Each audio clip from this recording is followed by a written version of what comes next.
Tell you what we tend to do with worrying that works pretty well. In the 1980s, researchers introduced a protocol.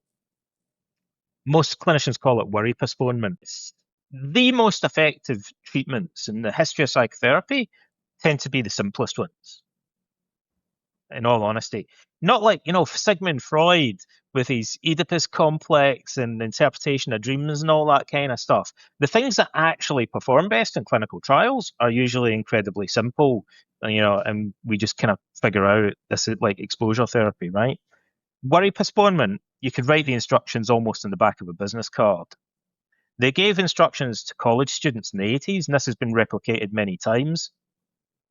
We now use this method not only for GAD, or pathological worrying, but it's also used even in treating clinical depression and treating anger, like modified versions of it, because it's been found such a robust technique.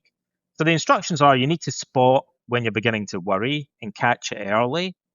And then you say to yourself, I'm not in the right frame of mind to think about this right now.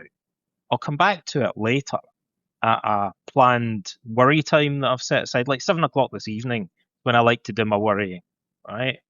So I'll maybe write down on a bit of paper, worrying about taxes, worrying about what I'm worrying about running out of things to say to Chris, right? I'll write that down on a bit of paper, I'll stick it in my pocket, come back to that later, right?